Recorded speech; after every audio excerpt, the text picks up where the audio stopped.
This podcast is brought to you by Progressive Insurance. What if comparing car insurance rates was as easy as putting on your favorite podcast? With Progressive, it is. Just visit the Progressive website to quote with all the coverages you want. You'll see Progressive's direct rate, and then their tool will provide options from other companies, so you can compare. All you need to do is choose the rate and coverage you like. Quote today at Progressive.com to join the over 29 million drivers who trust Progressive. Progressive Casualty Insurance Company and Affiliates. Comparison rates not available in all states or situations. Prices vary based on how you buy.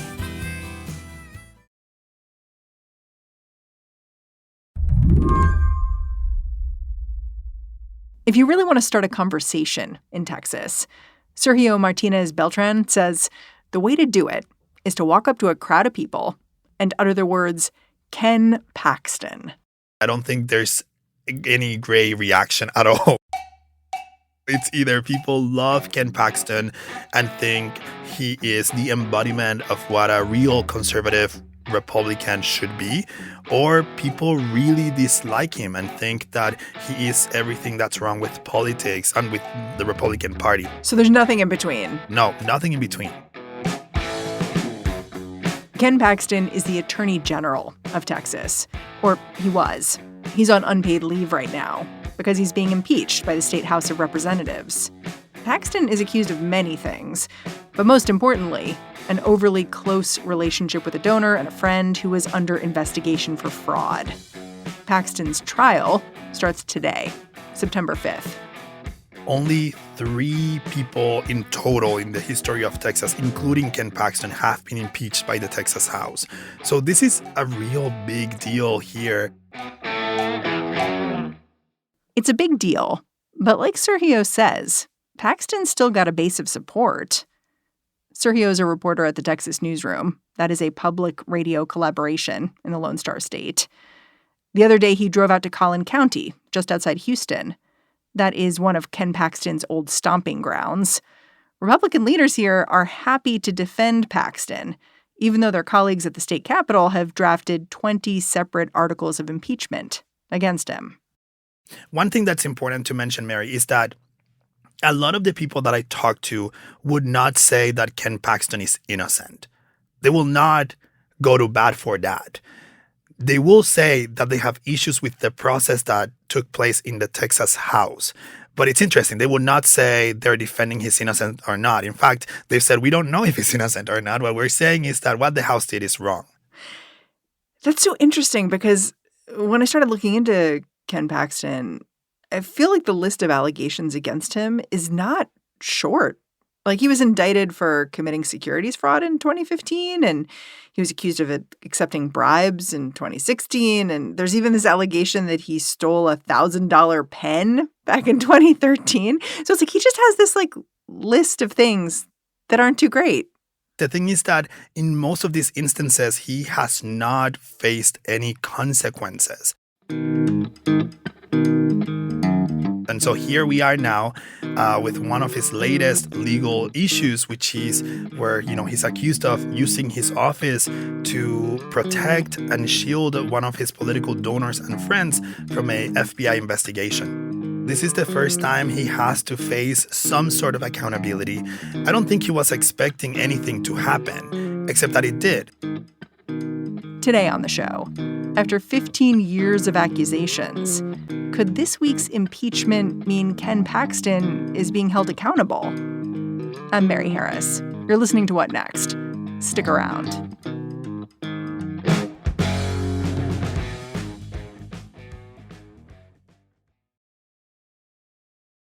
This podcast is brought to you by Progressive Insurance.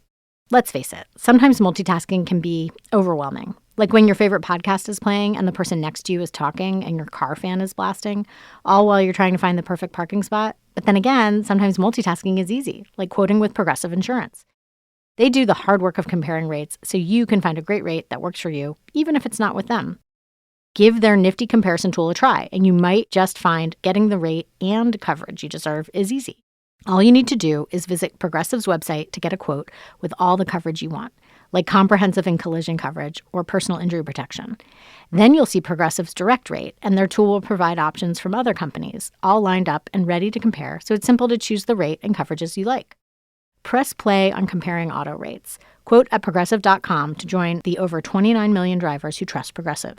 Progressive Casualty Insurance Company and Affiliates. Comparison rates not available in all states or situations. Prices vary based on how you buy.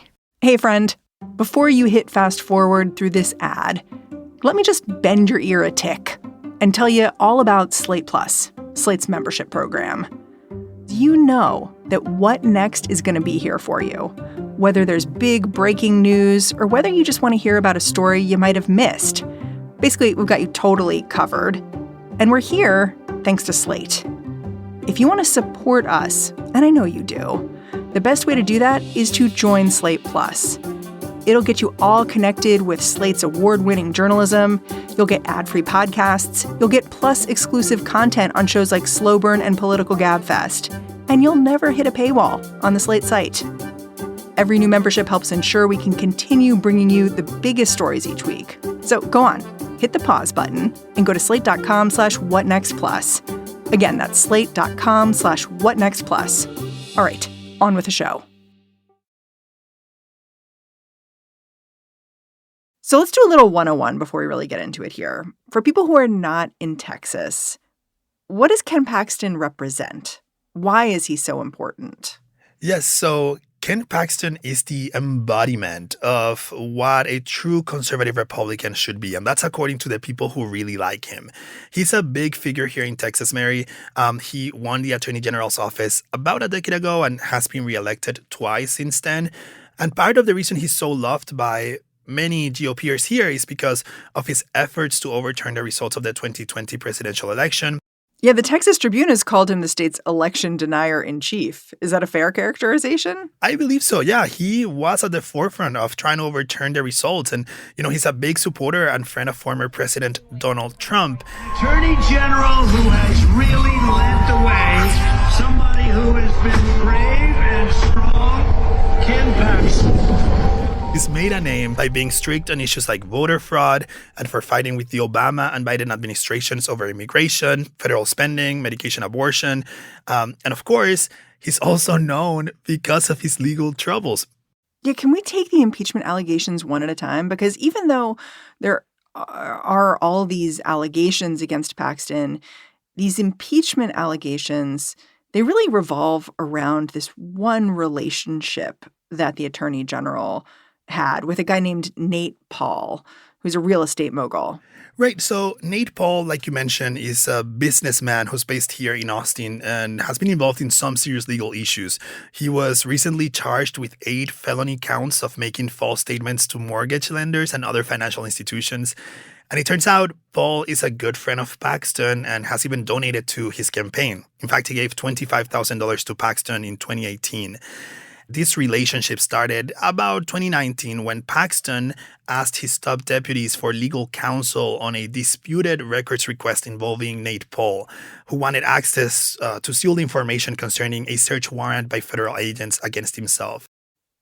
So basically, Paul was being investigated, and he went to his friend Ken Paxton and was like, hey, could you help me, look into this a little bit more, figure out what's going on? Exactly that.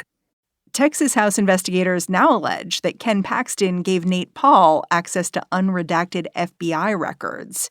He also hired an outside attorney to investigate an FBI raid on Paul's home and business. Paxton even fast-tracked this legal opinion that stopped foreclosures during the pandemic. The opinion dropped at 1 a.m, and the next day, Nate Paul managed to delay foreclosure on a bunch of his properties. These favors Ken Paxton did for Nate Paul, there were a whole lot of them. Paxton told one of his deputies he did not want his office to help the FBI nor the Texas Department of Public Safety on the investigation involving Paul. Now, think about that. He is arguably the top cop of Texas, and he's telling his staff, don't work with other law enforcement agencies on this investigation. Yeah, it seems weird. Right. It feels a little bit like the Attorney General's office is acting as this guy Nate Paul's personal attorney.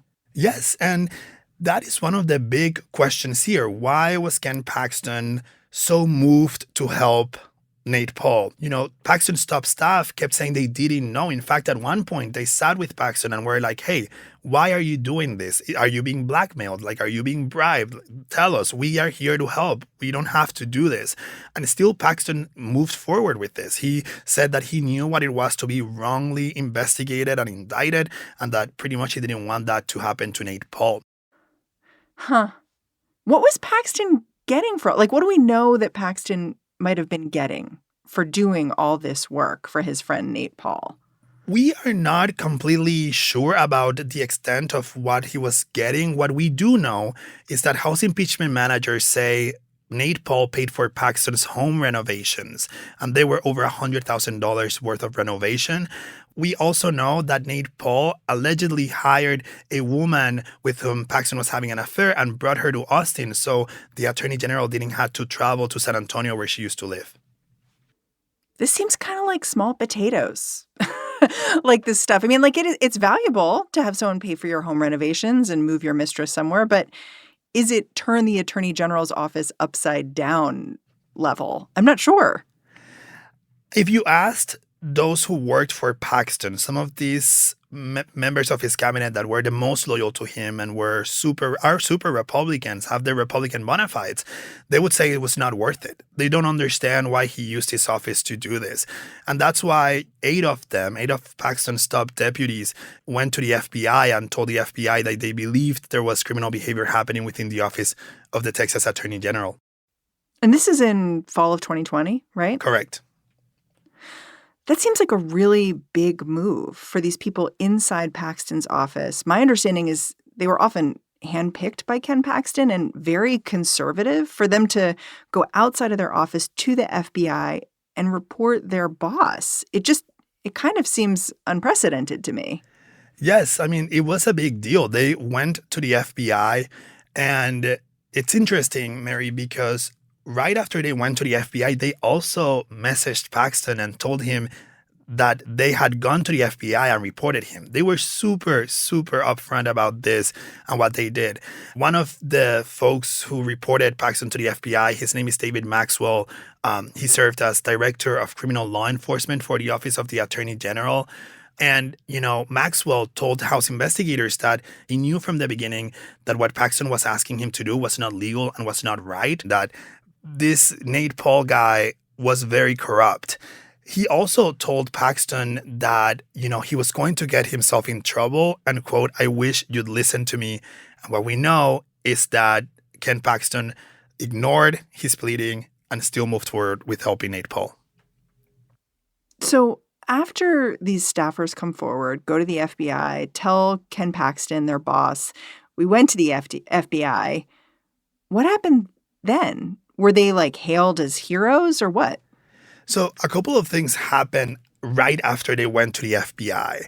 Hours after the FBI meeting, we know that Paxton wired nearly $122,000 to a company affiliated to Nate Paul.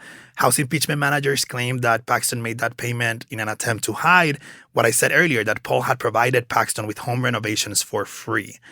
And then Paxton decided to call these folks rogue employees.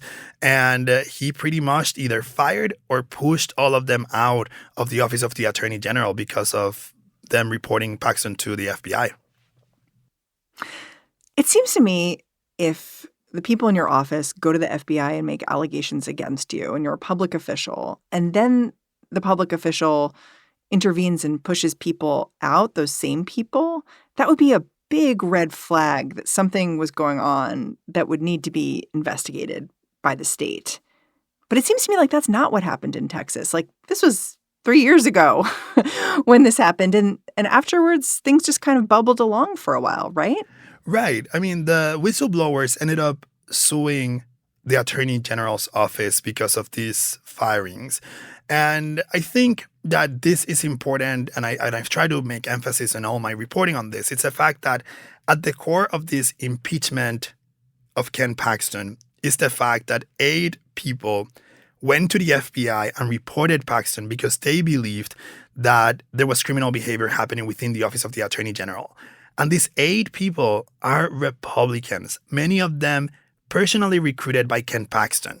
So these are not Democrats. These are not liberals. These are not woke people. These are Republicans, conservative, who many of them have spent their whole lives either at the Texas Rangers or serving as prosecutors, working with the public. And I think this matters because when they sue Ken Paxton decided to settle with them. They sued for wrongful dismissal, right? The fact that he'd fired them? Right. And one of the things based on the settlement that Paxton had to do was to issue a statement where he apologized to the whistleblowers for referring to them as rogue employees. The other thing Paxton had to do was to pay the whistleblowers $3.3 million. Oof. This is the reason why Paxton is being impeached. Because of that amount of money, Ken Paxton had to go to the Texas legislature and ask for an appropriations. Oh, he wasn't going to pay it out of his pocket. No, Texas law does not allow Ken Paxton to pay it out of his pocket because the law doesn't allow the whistleblowers to sue Paxton on a personal capacity. They have to sue the office of the Attorney General if they want any resolution. So the Texas legislature held a hearing about this lawsuit. And right after is when the Texas House launches this investigation to the $3.3 million because they didn't think taxpayers should cover for this wrongful dismissals lawsuit. One way to see this is that Texas legislators didn't really care what Ken Paxton was up to until they were on the hook to pay for it. Is that a fair way to think about it? I think so. For the last decade or so, the Texas legislature has ignored Paxton's alleged legal issues, right? And they have not intervened on anything. In fact, many of these Republicans who voted to impeach Ken Paxton have campaigned for Ken Paxton in the past. When you ask the state to pay $3.3 million, this is where they draw the line. After the break, Paxton's been impeached, but now he heads into a trial that could end before it even starts.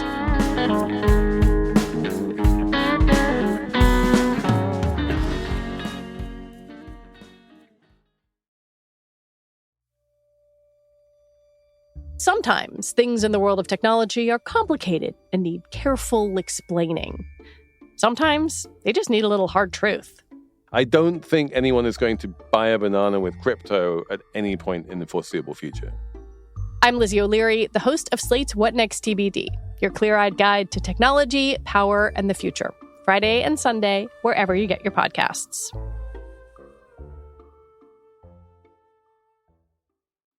I'm Josh Levine, the host of Slate's podcast 1 Year. In our new season, we're firing up our flux capacitors and taking you way back. 1955. 1955.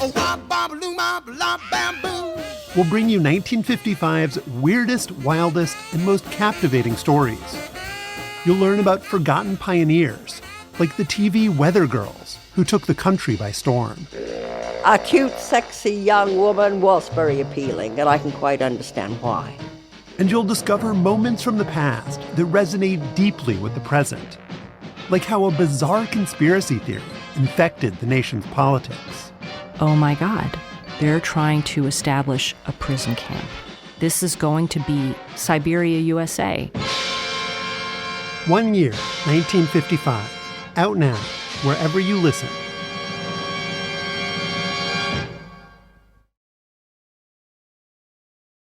After he was impeached, Ken Paxton was put on leave, right? So he's no longer acting as Attorney General or being paid by the state. Right. Yes. So once he was impeached, Ken Paxton automatically was suspended from his duties as Attorney General.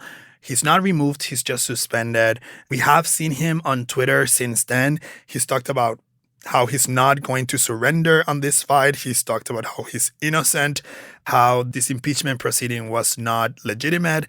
Part of the allegations that Paxton's attorneys have made is the fact that they say that the House Investigating Committee or even the full House did not give Paxton an opportunity to defend himself from these articles of impeachment.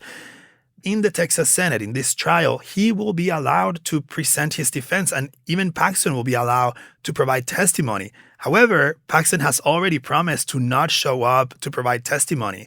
So it's just this irony where he keeps saying that he wanted a chance to defend himself, and when the Texas Senate, which is a Republican-led chamber, decides to give him an opportunity, Paxton says he's not going to take it. Let's talk a little bit about how this trial's going to work. Like, who's overseeing this trial? So the Lieutenant Governor, Dan Patrick, who is also a Republican, will serve as the presiding officer of the Senate Court of Impeachment. Is he a lawyer or a judge or anything? Kind of, but not really. It's not convincing. Right. It's a kind of situation. He's not the judge. He's the presiding officer. He has hired a former justice to serve as his counsel, his legal counsel in this issue. But truly, I think what matters here the most is the senators that will be the ones voting to either convict or not convict Ken Paxton. Each senator will serve as a juror. So they'll be listening to all the evidence, and at the end, they are going to be the ones voting. I assume they're mostly Republicans. Yes, most of these senators are Republicans. Some of them have really close ties to Ken Paxton. Senator Angela Paxton, who is Ken Paxton's wife, is one of the senators who will be watching the proceedings from the Senate floor. That's wild. It is. That his wife is one of the senators. It is pretty wild. The Senate Republicans also move forward with impeachment rules that prohibit Senator Angela Paxton from voting or sitting in the deliberations of this trial, which was interesting to see. I think, Senator Angela Paxton wanted to vote. She, in fact, voted against the rules that were adopted. But it was interesting to see that Republicans felt that was a conflict of interest that was too big to ignore, right? Well, it's interesting to think about, where she stands in all this, because part of the allegations against her husband is that he was having an affair with a woman, and part of the way that this real estate guy was able to keep Ken Paxton under his thumb is that he was helping support the affair. Yes, and the way he was helping support that affair, Nate Paul, was to create a fake Uber account to help Paxton move around town. There were documents that were presented that include a certificate of authenticity from Uber that shows an account was open under the name Dave P. that matches the identifiers for Ken Paxton. And that account used Nate Paul's email on the account sign-up information document. Earlier this month, Paxton's attorneys argued that all but one of the 20 charges against him violate something called the prior term doctrine. What is that? Is that a real thing that's going to be an issue? That is a question that I had to ask experts, last month, because I was also very interested in it. They argue the Texas Constitution says that only offenses that happened after the most recent election, so in this case, November 2022, could be grounds for impeachment. But the Texas Constitution is not that explicit. It only says that a person cannot be impeached for offenses committed before their election to office. It doesn't say most recent election. So, that's the argument they're pushing for. And, if they were to be successful with it, the Senate could only convict Paxton on issues that happened after November 2022, which is something, again, that House impeachment managers say does not make a lot of sense because the Constitution is not as explicit as how they're making it sound. And also, it would then bar people from being impeached for actions committed while they're served in office. It's a funny argument because it's basically an argument that your history is wiped clean as long as you get reelected, basically. Right. And also, when you look at history here and we looked at it because we wanted to report on this issue, we find that, sure, in some instances that people have been impeached, there has been a prior term doctrine argument that has been successful, but in many others, it has not been successful. So it's not a settled precedent. As you said, the trial is supposed to start today, Tuesday, September 5th. And the first thing that's going to happen is they're going to vote on whether they dismiss the case before it even begins. Yes. How's that going to work? According to the Senate rules, they won't be able to debate these pretrial motions. They will just have to vote on them. I think, again, it will be hard for state senators to just vote right away to dismiss these articles of impeachment. I mean, at the end of the day, this is a political trial. This is not a criminal trial. This is a political trial. And if the Senate were to dismiss all of these articles of impeachment before a trial happened, I think it will be sending a message to the House that, their case was not strong enough or whatnot. And I think the Senate might not want to take that risk of just dismissing all of the articles right away, because it could definitely injure that relationship with the House. The whole reason this impeachment is happening is because these whistleblowers came forward, these 8 people who used to work with Ken Paxton. And they, first of all, accused him of wrongdoing. But second of all, they sued and they wanted money, and they were promised $3.3 million. If Ken Paxton is impeached, do they get any of that money? Like, where does their case stand? If he were to get impeached, the whistleblowers will remain in this status quo. Limbo. That's our understanding at this point, because the only way they could get paid is if the Texas legislature appropriates the $3.3 million to pay the settlement. At this point, we're not expecting them to get paid. And I think that the Texas Whistleblower Act exists for a reason, to protect folks like them who report wrongdoing or who, speak up about what they're seeing in their agencies. Doesn't sound like it's working. They were targeted, they were fired or pushed out by Ken Paxton, and they don't have the money. I don't know how to feel now about this impeachment, because it sounds like if Ken Paxton avoids being kicked out of office, that is problematic, potentially.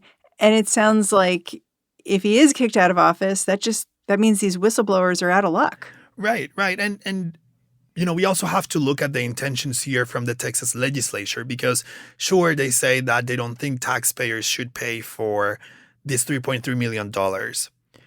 However, they also adjourned and they didn't look at all, it's our understanding, to change the state law that says that you cannot sue an official under personal capacity, because arguably, sure, the taxpayers should not pay for the money, but then you would change the law to allow the whistleblowers to sue Paxton on a personal level, and maybe Paxton could pay for it either using his campaign accounts or out of his own pocket. But they didn't do anything either on that front. So this is why I'm saying this is a political trial. This is a political event. It's not criminal, it's not civil, it's political, and senators are going to do whatever it's convenient for them politically. Sergio, thank you so much for your time. I'm super grateful. You're welcome. Thanks for having me. Sergio Martinez-Beltran is a political reporter for the Texas Newsroom, a public radio collaboration. And that's our show.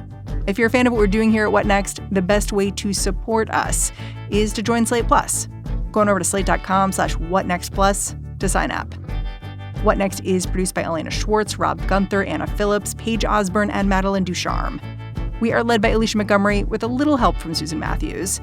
Ben Richmond is the Senior Director of Podcast Operations here at Slate. And I'm Mary Harris. You can go track me down on X or Twitter. I'm at Mary's desk. Thanks for listening. Talk to you soon.